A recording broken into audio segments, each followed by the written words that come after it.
नमस्कार दोस्तों, कैसे हो? आशा करता हूँ बढ़िया होंगे। तो आज की इस वीडियो में हम लोग करने वाले हैं मौर्य काल से संबंधित वन लाइनर रिपीटेड क्वेश्चंस जो कॉम्पिटिटिव एग्जाम की दृष्टि से काफ़ी इम्पोर्टेंट हैं। तो बिना किसी देरी के वीडियो को आगे बढ़ाते हैं। तो अगर हम बात करें मौर्य काल के समय का, तो मौर्य काल जो चला वो 322 ईसा पूर्व से 185 ईसा पूर्व तक का चला है। कितने? 322 से 185 ईसा पूर्व क्या है? जो अभी जो गणना शुरू होना स्टार्ट हुआ है, जो अभी आप देखते हो कि 2000 कितना चल रहा है, 24। तो 2024 के ये जो मतलब ये जो जब ये काउंटिंग नहीं स्टार्ट हुई थी, मतलब जब ये कभी रहा होगा कि एक रहा होगा ये, ठीक है ना, एक रहा होगा। फिर इससे पहले जो है कि 322 ईसा पूर्व से 185 ईसा पूर्व तक के समय का ये समय है जो मौर्य वंश का समय हुआ करता था, मौर्य काल का समय हुआ करता था। ठीक है, तो ये 322 ईसा पूर्व से 185 ईसा पूर्व तक का मौर्य काल चला। पिछली वीडियो में हम लोगों ने गुप्त वंश के बारे में पढ़ा था, गुप्त काल के बारे में पढ़ा था, ठीक है ना। तो अगर आप वो वीडियो नहीं देखे और चाहते हैं देखना तो उसको आप देख सकते हैं, ठीक है। तो आगे बढ़ते हैं।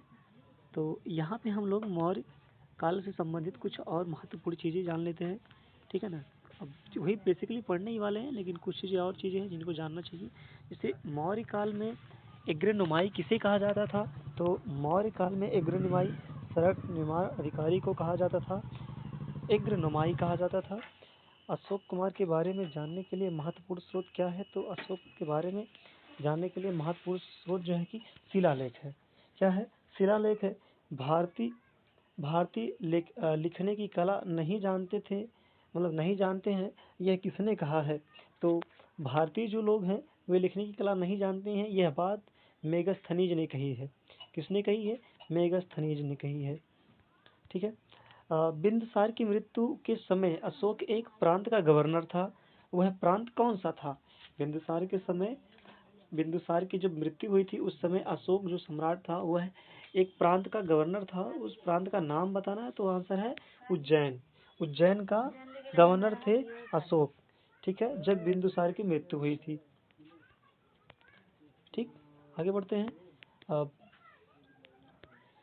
किसने अपने पुत्र व पुत्री को बौद्ध धर्म के प्रचार व प्रसार हेतु श्रीलंका भेजा? तो अशोक ने अपने पुत्र और पुत्री को बौद्ध धर्म के प्रचार प्रसार के लिए श्रीलंका भेजा था। कहाँ पे? श्रीलंका भेजा था। कौटिल्य द्वारा रचित अर्थशास्त्र कितने अभिकरणों में विभाजित है? तो कौटिल्य द्वारा रचित अर्थशास्त्र 15 विभागों में 15 अभिकरणों में विभाजित है। तो नेक्स्ट है, अशोक का अभिलेख भारत के अलावा किस अन्य स्थान पर भी पाया जाता है? तो अशोक का अभिलेख अफगानिस्तान में भी पाया जाता है, भारत के अलावा। कहाँ पे? भारत में तो पाया ही जाता है, साथ ही साथ अफगानिस्तान में भी पाया जाता है। किस शिलालेख में अशोक ने घोषणा की सभी मनुष्य मेरे बच्चे हैं? किस शिलालेख में अशोक ने घोषणा की है कि सभी मनुष्य मेरे बच्चे हैं? तो उन्होंने प्रथम पृथक शिलालेख में ये बात कही है कि सभी मनुष्य मेरे बच्चे हैं, ठीक है। किस स्थान से अशोक के शिलालेख के लिए पत्थर लाया जाता था? तो चुनार से लाया जाता था अशोक के शिलालेख बनाने के लिए, ठीक। किस महीने में मौर्य का राजकोषीय वर्ष प्रारंभ होता है? तो जुलाई के यानी आषाढ़ के महीने में मौर्य वंश का राजकोषीय वर्ष प्रारंभ होता है, ठीक है ना। मौर्यों का राजकोषीय वर्ष जुलाई से यानी आषाढ़ से प्रारंभ होता है। किस जैन ग्रंथ में चंद्रगुप्त मौर्य ने जैन धर्म अपनाने का उल्लेख मिलते हैं? तो इसमें है परिशिष्ट पर्व में। इसमें परिशिष्ट पर्व में जैन ग्रंथ में चंद्रगुप्त मौर्य के जैन धर्म अपनाने का उल्लेख मिलता है। चंद्रगुप्त मौर्य का संघर्ष किस यूनानी शासक से हुआ? तो चंद्रगुप्त मौर्य का संघर्ष सेल्यूकस से हुआ है। क्या है? सेल्यूकस से हुआ है। एरियन ने चंद्रगुप्त मौर्य को क्या नाम दिया था? तो एरियन ने चंद्रगुप्त मौर्य को सेंट्रोकोट्स कहा था। क्या कहा था? सेंट्रोकोट्स कहा था। किस ग्रंथ में चंद्रगुप्त मौर्य के लिए कुलहीन शब्द का प्रयोग हुआ? तो किस ग्रंथ में चंद्रगुप्त मौर्य के लिए कुलहीन शब्द का प्रयोग हुआ? तो आंसर हो जाएगा मुद्रा राक्षस। आंसर हो जाएगा देखा तो वीडियो बनाओ तू चिल्लाए लगे लो वीडियो हुए में। ये बोल रहा हम नहीं जल्दी तो वीडियो बनाओ तो हम मैंने वीडियो में चिल्लाए थे कुनल वाले यार। अरे हम कहीं तो पढ़ा था हमें का पता। आई देखा तो लगाए तो तूने पढ़ा था ही। अरे हम तो मोबाइल नहीं देख लिए ना हम मोबाइल नहीं कुल बने हमार मेहनत बहुत खराब कर दी वो तू। इतना कर दे अरे हम नहीं जानते को कर के फिर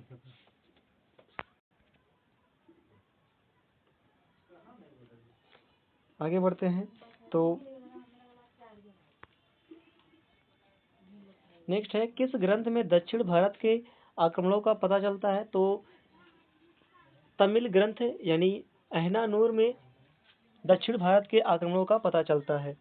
चंद्रगुप्त मौर्य का निधन कब हुआ? तो चंद्रगुप्त मौर्य का निधन 297 ईसा पूर्व में हुआ था।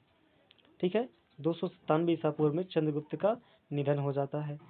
नेक्स्ट है चंद्रगुप्त के बाद किसने शासन प्राप्त किया? तो चंद्रगुप्त के बाद बिंदुसार ने अपना शासन प्राप्त किया था। ठीक है, बिंदुसार किस संप्रदाय का अनुयायी था? तो बिंदुसार आजीवक संप्रदाय से बिलोंग करता था। बिंदुसार उसका अनुयायी था। नेक्स्ट है किस विद्वान ने बिंदुसार को 16 राज्यों का विजेता बताया? तो तारानाथ ने तारानाथ एक विद्वान थे, मतलब काफी ज्ञानी थे, तो उन्होंने बिंदुसार को 16 राज्यों का विजेता बनाया, जिसे 16 महाजनपद मतलब कहा गया है। ठीक है, अशोक मगध की गद्दी पर कब बैठा? तो अशोक ने मगध की गद्दी पर 269 में बैठा, 269 ईसा पूर्व में, क्योंकि यहीं से क्या होता है यहीं से अभी हमने डिस्कस किया 297। चलो ये तो छोड़े, ये तो दूसरा है। तो ये अशोक मगध की गद्दी पर कब बैठता है? तो आंसर हो जाएगा 269। अशोक की माता का नाम क्या था? तो अशोक की माता का नाम था शुभ द्रांगी। ठीक है ना, शुभ द्रांगी नाम था। भारत में शिलालेखों का प्रचलन सर्वप्रथम किसने किया? तो शिलालेखों का प्रचलन अशोक ने सर्वप्रथम किया था। ठीक है, अशोक के शिलालेखों की खोज कब हुई? तो अशोक के शिलालेखों की खोज सन 1750 में हुई। कब हुई? सन 1750 में। नेक्स्ट क्वेश्चन है अंतिम मौर्य सम्राट कौन था? तो अंतिम मौर्य सम्राट बृहद्रथ था। कौन था? बृहद्रथ। ठीक है, आगे बढ़ते हैं। प्राचीन काल में कलिंग का महान शासक कौन था? तो प्राचीन काल में कलिंग का महान शासक खारवेल था। क्या था? खारवेल। अगला क्वेश्चन है किस अभिलेख में चंद्रगुप्त मौर्य व अशोक दोनों का उल्लेख मिलता है? तो छत्रप मतलब महाक्षत्रप में और रुद्र दमन का जूनागढ़ अभिलेख, इसमें जो है चंद्रगुप्त मौर्य और अशोक दोनों का उल्लेख मिलता है। ठीक है, तो ये था आज का प्रश्न जो कि वन लाइनर थे। तो यदि वीडियो पसंद आया हो तो वीडियो को लाइक करिएगा, साथ ही चैनल को सब्सक्राइब करिएगा। वीडियो के अंत तक बने रहे इसके लिए आपको बहुत बहुत धन्यवाद। तो जय हिंद साथियों।